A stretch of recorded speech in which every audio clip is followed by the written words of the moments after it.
Hi again, folks. I talked about buying power in a shorter reel. You might have seen that a little bit earlier, and I want to expand on it in this reel and give you a bit more context. So a lot of people get the terms of borrowing power and buying power mixed up. So let's be clear. Borrowing power is how much you can borrow based on your income and expenses, and a broker or a bank would calculate that using a serviceability calculator. So I'm not talking about that. What I'm talking about is buying power, which is determined by your cash and equity position. So you may have savings in cash, you may have things you can sell to give you cash, you may be increasing your income to build more cash, or you have an existing home or investment property that you have equity in. So either way, you have to work out what your buying power is and what LVR you want to use, because that determines the value of the asset you can buy, which ultimately leads to the location, which ultimately leads to the type of property, which ultimately leads to the strategy. And of course, you've got to tie in your profile with that as well, because some of you don't have the time to find it yourself. Other of you are specialized in renovating. Some of you want to get really hands-on. Everyone's different. So what do we get down to? We get down to three core principles. So your equity, let's use the example of $100,000 of equity is what you have available. It doesn't matter if it's cash or equity in a house. Let's assume it's already released and set up properly. So then you have the next step, which is your LVR. So your LVR, remember, is your loan value ratio.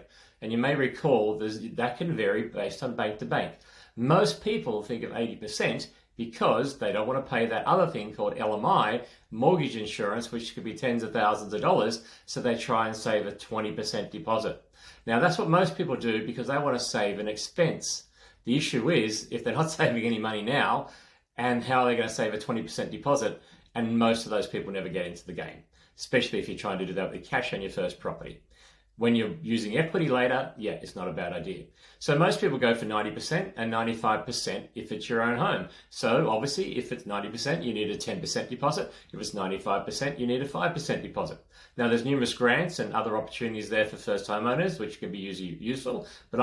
And obviously, the 90% deposit means you only have to put in 10% deposit. And the other thing we have to factor in is you need 5% for cost. Now, I'm doing this now as a traditional investment property where you need to have to pay stamp duty, bank fees, and legal fees. That's what we focus in for 5%.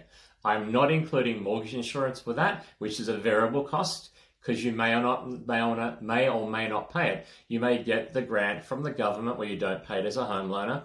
You may be able to capitalize it and add it onto your loan, or at 80% where you don't pay it. So that's another thing you do need to consider. But let's go back to our original example. If we had $100,000 and we need a 20% deposit and a 5% cost, we divide our $100,000 by 25%. That means we can get a property to the value of $400,000. That's enough cash for a property to that value. How much you can borrow will determine the final factor. Now, if we had a 90% deposit, we need 10% deposit, 5% cost. So the reality is we need 15%. So it's 100,000 divided by 15%. That means it's 666,000. So now we have enough cash and equity for a property to that value. If we were doing 95% loan, which is probably only going to be for a home in today's climate, it would be your 5% deposit, 5% cost, 100,000 divided by 10%. That would mean that same equity would go for a property to the value of $1 million. Now, that is the power of leverage. Most people don't get it and are scared of debt, but if you understand it and use it widely, it can be the key to not only getting your home and your next property, but building a portfolio and really getting the full benefits of property where you can pay no tax legally, you can build residual income and retire early, and you can basically create a situation where you can pay your home mortgage off in half the time.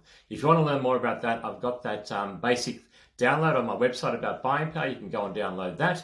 Or you can jump into our public group, either in LinkedIn or on Facebook, which I'm going to be putting a lot of great content to share, all free, to help as many people as I can in these fast changing times. Thanks, guys. 𝗕𝘂𝘆𝗶𝗴.